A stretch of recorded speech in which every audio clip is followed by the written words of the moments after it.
Nous sommes encore au début de saison, mais ça y est, le classique entre le Paris Saint-Germain et l'OM est déjà là. Dans cette vidéo, nous allons faire une rétrospective sur le début de saison de ces deux clubs et nous poser la question suivante: qui va remporter cette rencontre, ou du moins, qui a les meilleurs arguments pour faire le plus mal à l'adversaire?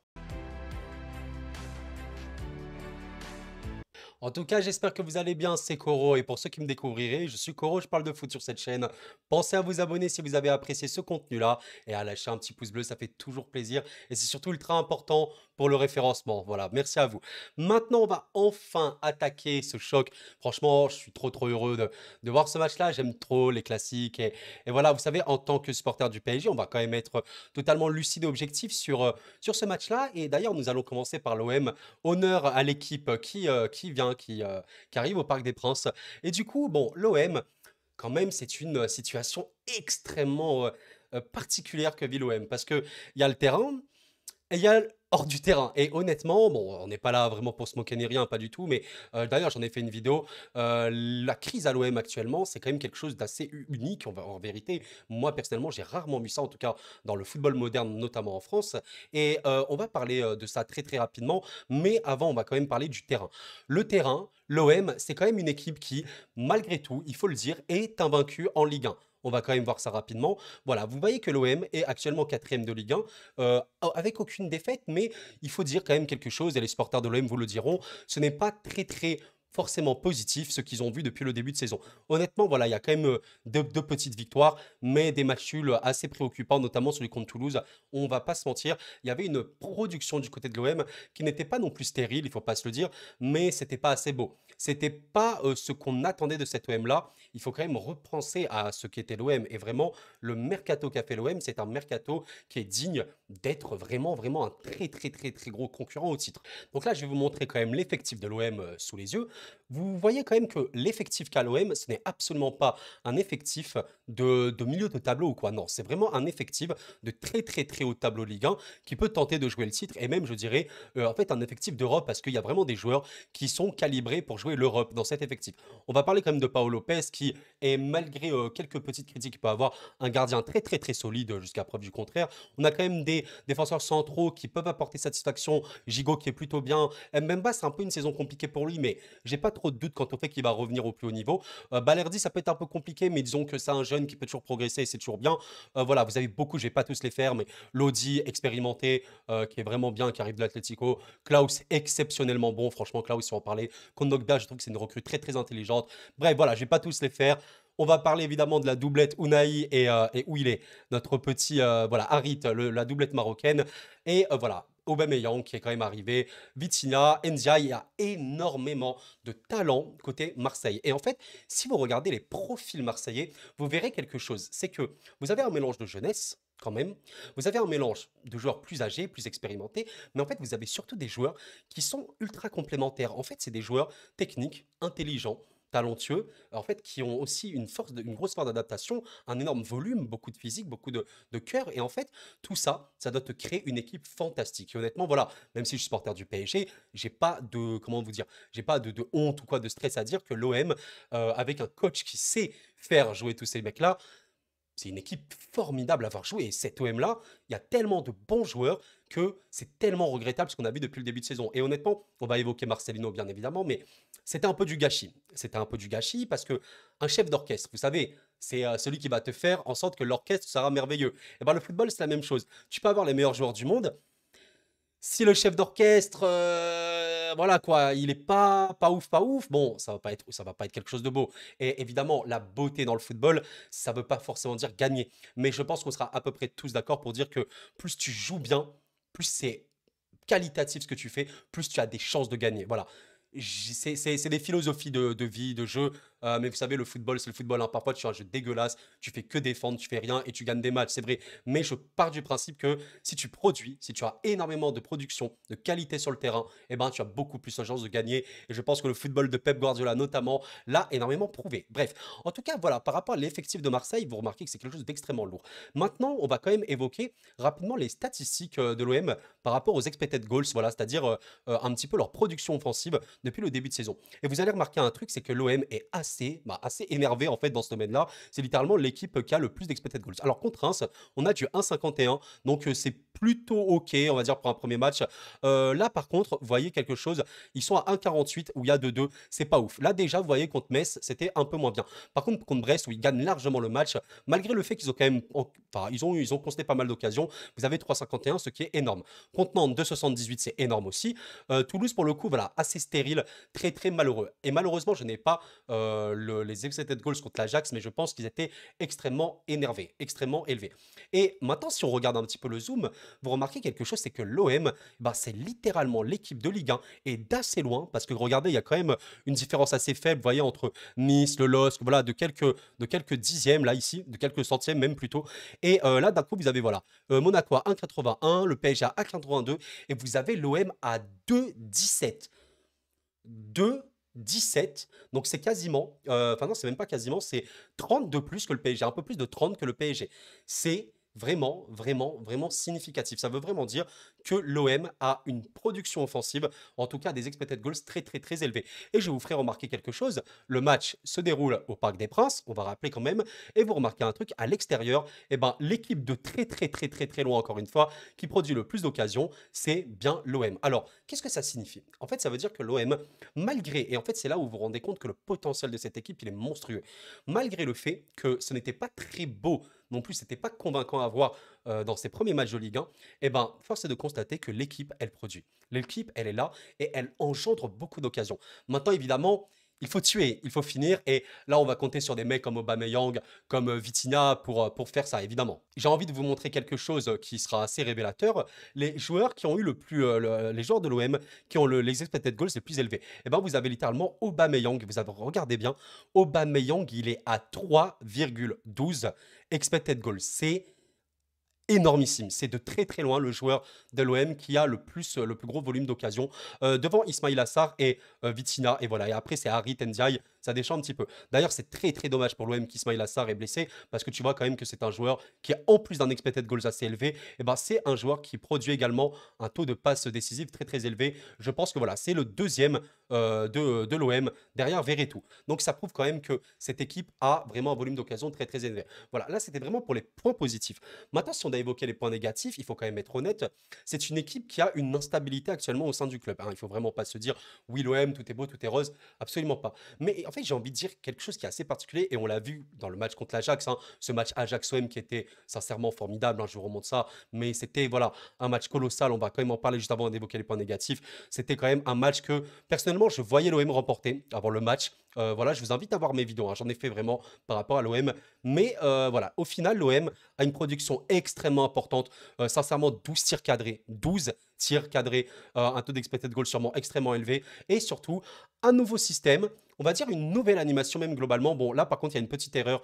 Harit était plus sur l'aile gauche, un petit peu comme ça sur le demi-espace, enfin aile droite plutôt, sur le demi-espace droit. Et Ndiaye était à l'opposé. Voilà, vous aviez un peu Onaï en centrale, mais bref, globalement, cet OM-là était monstrueux. Et du coup, là, j'allais évoquer les points négatifs, je vais justement transitionner sur les solutions pour l'OM.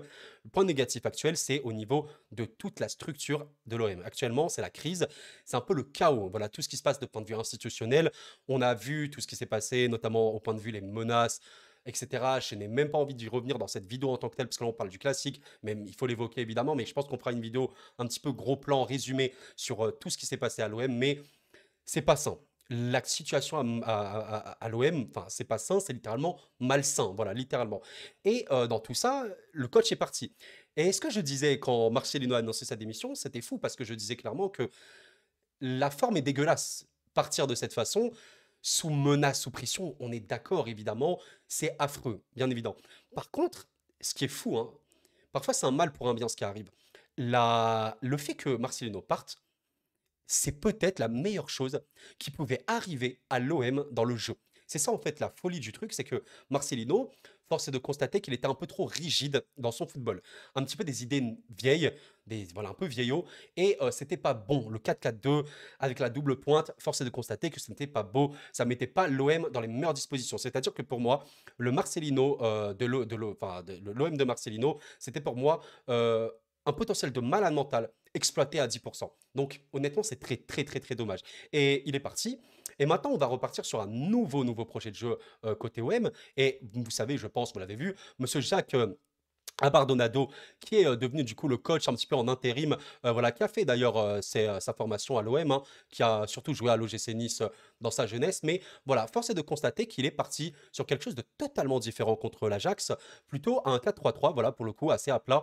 Et pour le coup, c'était très, et que c'était incroyablement beau. Franchement, voilà, même si je suis supporter parisien, il faut le dire, le match que j'ai commenté d'ailleurs en direct était waouh, tu sentais vraiment que le potentiel, notamment offensif de l'OM, était monstrueux parce que, encore une fois, je ne vais pas tous les redire, mais vous avez des joueurs techniques d'une folie assez extrême. Et vraiment, vous aviez un petit peu le côté droit avec Harit, Klaus, avec Aubameyang qui a beaucoup croqué, mais qui a quand même planté. Vous avez aussi Unai qui est extrêmement mobile.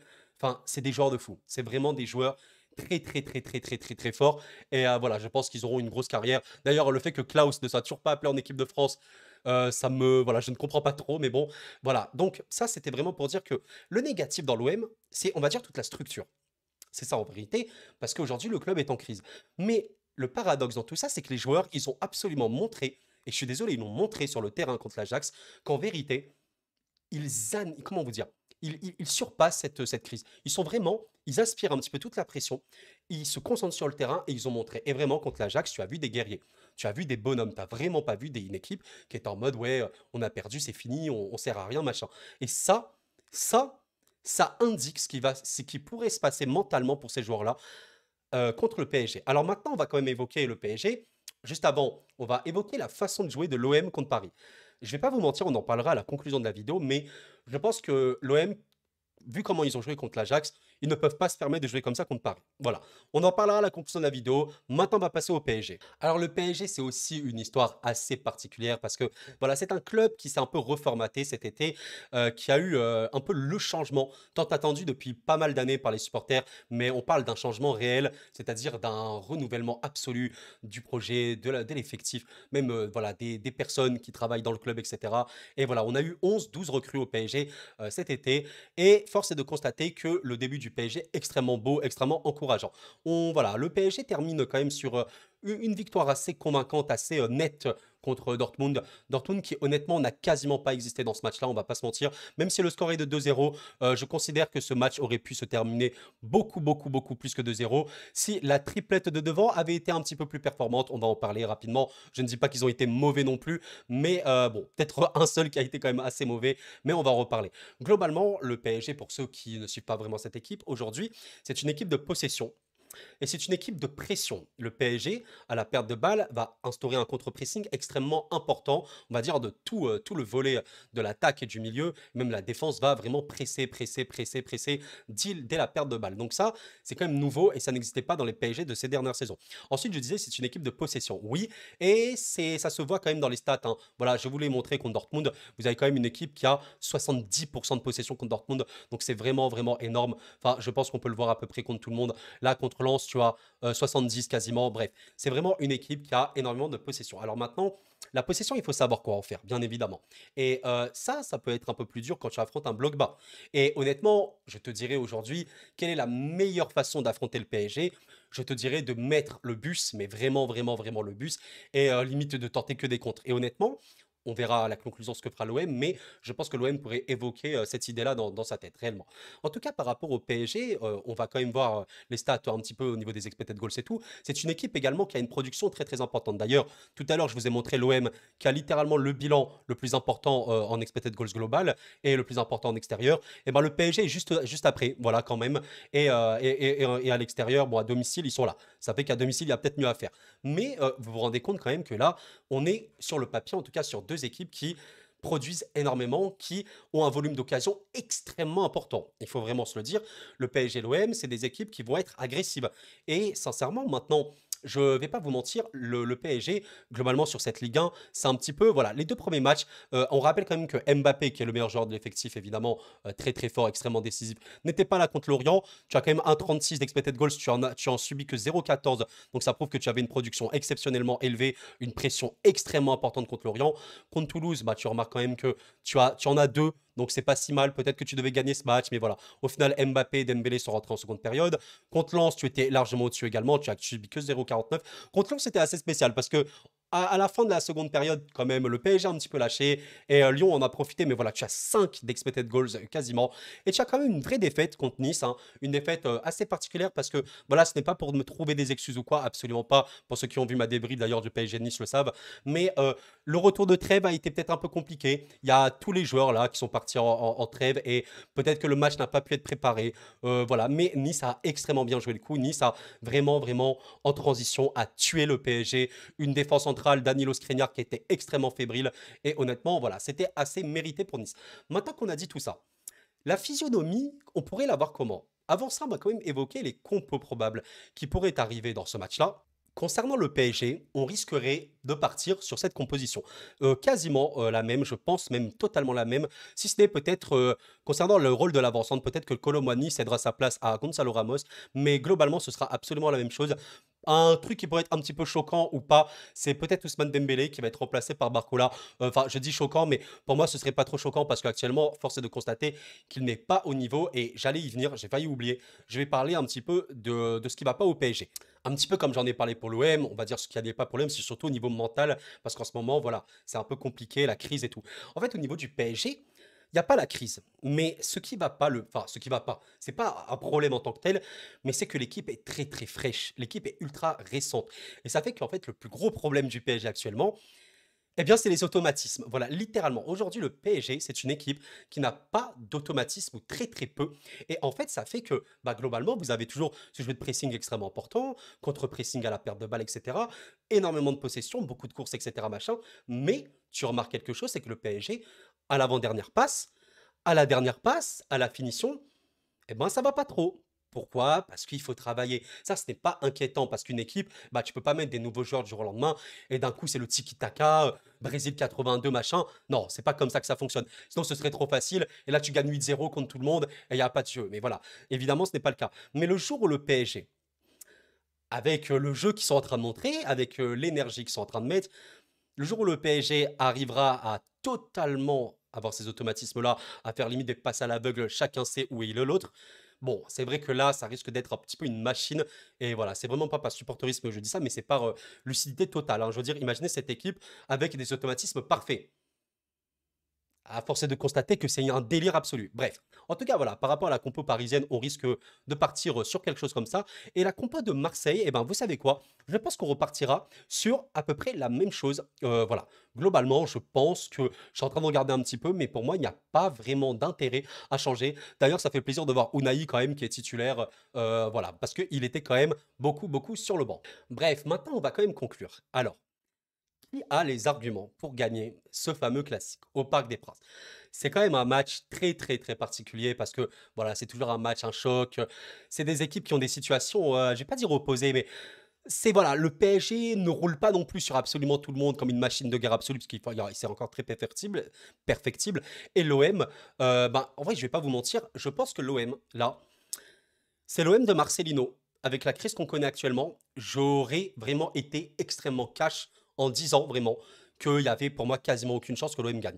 Maintenant, c'est différent. La dynamique va s'inverser maintenant pour l'OM parce que ce qu'ils ont réalisé contre l'Ajax et même le fait que le club soit extrêmement soudé maintenant, parce qu'une crise ça soude forcément, eh ben, je vois quand même les choses différemment. Alors je vais pas vous mentir, même si je suis supporter parisien, même si je ne l'étais pas, je veux dire, je vois quand même une victoire du PSG. Pour une raison absolument très très simple, aujourd'hui, l'OM, qu'est-ce qu'ils vont faire contre Paris? Il y a deux choix. Ils vont aller au Parc des Princes en jouant exactement contre l'Ajax. C'est-à-dire qu'un jeu très très débridé, assez offensif, avec notamment Klaus et Lodi très très très très très haut. Voilà, une projection sans cesse, avec beaucoup beaucoup d'espace. Et dans ce cas-là, pour moi, tu joues comme ça contre Paris, je pense que c'est impossible d'espérer gagner. Parce que en contre, ça va forcément te punir. Vraiment, ça va forcément te punir. Et honnêtement, tu risques même pas de jouer comme ça parce que Paris aura le ballon. C'est normal. Paris est une équipe de possession. L'OM n'est pas forcément une équipe de possession actuellement. Bon, c'est un peu, on sait pas, c'est un peu flou hein, avec le nouveau coach, mais c'est un peu là de ce qu'on a vu contre l'Ajax, plus une équipe de transition, une équipe voilà qui va mettre un pressing, on va dire de temps en temps, mais qui va surtout voilà transitionner, contrer. Voilà, c'est plutôt ça. Donc ça fait que aujourd'hui, si l'OM vient à Paris avec les ambitions de presser très très haut, un bloc haut, pas du tout un bloc bas, ça voudrait dire que tu vas t'exposer à la technicité du PSG et forcément tu vas laisser des espaces. Et dans ce cas-là, tu risques d'avoir en profondeur des Mbappé, des Dembélé ou quoi, et avoir des gros problèmes. Surtout que vous savez qu'Mbemba, notamment en ce moment, n'est pas très bon, même si je trouve que Gigot est quand même mieux. C'est quand même deux défenseurs qui peuvent avoir des problèmes, on va dire, dans la profondeur, notamment Mbemba. Donc c'est compliqué. Il faudrait espérer que Paolo Lopez réalise des arrêts de fou furieux. Donc ça, c'est la possibilité une pour l'OM, c'est-à-dire de venir au Parc des Princes en tentant dans bloc haut. Et évidemment, l'autre possibilité, vous l'avez compris, c'est le bloc bas. Mais est-ce que le bloc bas suffira? Pour moi, non. En fait, pourquoi? Parce que c'est pas l'OM. L'OM ne joue pas en bloc bas, tout simplement. L'OM, ce n'est pas dans leur philosophie, dans leur ADN, et surtout pas dans cette période-là, de jouer bloc bas. C'est totalement contre nature. Et même si le coach se dit, bon, on va vraiment mettre le buste, on va un peu fermer le jeu, et même limite faire un 5-4-1, tu vois, avec juste Aubameyang en pointe ou Vitinha ou je sais pas quoi, vraiment fermer le truc, ça va pas être possible. Parce que l'OM n'a pas des joueurs designés pour défendre, n'a pas, on va dire, il y a quand même des joueurs qui peuvent apporter une très grosse intensité au milieu. Je pense notamment à Rongier, voilà, entre autres, hein. Mais ça va pas être possible. Parce que, ok, tu vas jouer bloc bas, donc pour vraiment full contrer. Mais est-ce que tu vas vraiment pouvoir le faire alors que tu es l'OM?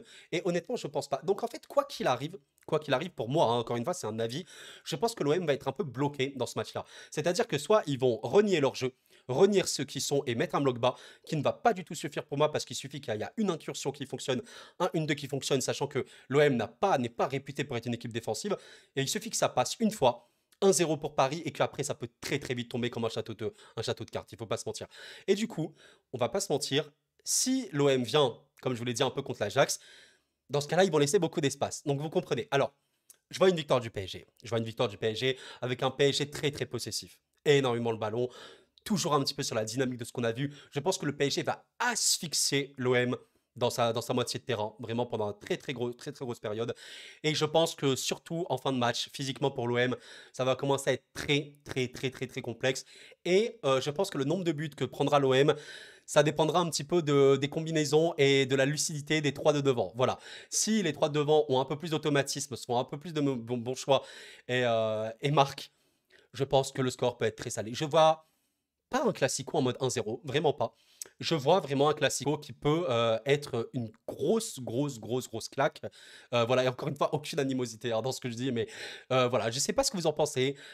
Si je dois dire un petit pronostic, allez, on va en dire un pour le fun. Allez, j'ai fait un petit pronostic sur le papier pour le fun, hein, c'est que des chiffres, c'est qu'un score, mais de par tout ce que j'ai dit, de par la physionomie que j'imagine, et si le PSG daigne un petit peu de finir, je pense qu'on aura un petit 5-1, voilà, un petit 5-1 entre le PSG et l'OM. Oui, honnêtement, je vois un match qui va pas du tout se mettre fermé, vraiment 1-0 ou quoi. Je pense sincèrement que le PSG va vouloir un petit peu montrer que c'est le PSG de la nouvelle ère. C'est le PSG qui a extrêmement faim et les Luis Enrique et ses joueurs ont extrêmement faim. Et honnêtement, je vois pas du tout un PSG à 1-0, arrêter de jouer, machin. Non, je vois absolument pas ça. Si le PSG doit mettre au rival 5 buts, 6 buts, 7 buts, ils vont tout faire pour, je le sens vraiment. Et voilà. Et ce n'est pas un 5-1 en mode, vraiment, j'imagine l'OM être absolument ridicule, être vraiment honteux sur le terrain. Mais je pense que ça va être un petit peu trop pour eux maintenant. Je pense que ce classique, il se joue dans un mois et demi, 2 mois, avec l'OM qui est totalement dans une autre dynamique, vraiment conquérant même. C'est pas du temps en crise. Oh là là, excusez-moi. Abardonado, voilà, je voulais dire. Si même lui, il est vraiment dans une ultra bonne dynamique, il a vraiment réussi à créer un collectif très fort, etc. Eh ben, je pense pas que j'aurais vraiment mis ce même pronostic. Mais là, en l'état, cet OM-là est encore fébrile. C'est un petit peu, tu vois, c'est comme l'oiseau qui sort de son nid, qui est bien, qui arrive un petit peu à voler, mais c'est fragile, c'est fébrile. Et ce petit oisillon, il peut pas encore aller affronter un aigle, parce que l'aigle, il est un peu trop gros pour lui actuellement. Et je pense que là, voilà, c'est un petit peu une métaphore, hein. Mais voilà, je vois quand même l'OM tenter des choses. La marche sera un peu trop haute. Voyez un petit peu tu sens le match un petit peu. Là, tu vois que c'est trop. C'est un peu trop pour toi. C'est pas que t'es nul. C'est pas que tu fais nimp. C'est juste que là, l'adversaire, il est un peu au-dessus. Il est un peu au-dessus. Bref. En tout cas, j'espère que vous avez apprécié cette vidéo. Je vous invite à liker si ce n'était pas fait et à vous abonner. Ultra important pour m'aider. L'objectif, là, c'est les 1000 abonnés. Voilà. Merci à vous en tout cas. Et voilà, j'espère que ce sera un beau classique avant tout. Voilà, moi je suis supporter du PSG, mais avant tout, j'aimerais voir un immense match de football. Et même s'il doit y avoir, je sais pas, 4-3, Eh ben, écoutez, c'est super bien, ça. C'est pour le spectacle et tout, c'est beau, c'est important. On rappelle que le football, c'est le partage et c'est aussi le partage et la distribution des émotions. C'est vivre des émotions, c'est ça le football. Et je pense que des matchs ternes, des matchs où il se passe rien du tout, où il y a un petit 1-0, un vieux 0-0, bah, je pense que ça fait un peu mal à notre passion merveilleuse pour le football, je pense, hein. Voilà, bref, en tout cas, très très très bon match à tous. J'ai oublié de le préciser dans l'intro, mais il y aura une annonce, il y aura un live, je fais l'annonce du classique, voilà, il y aura un live, je commenterai le match ce dimanche, du coup, en direct sur ma chaîne YouTube. Et voilà, n'hésitez pas à passer si vous voulez me donner un petit peu de force. Mais bref, merci d'avoir suivi en tout cas, c'était Koro et la paix sur vous.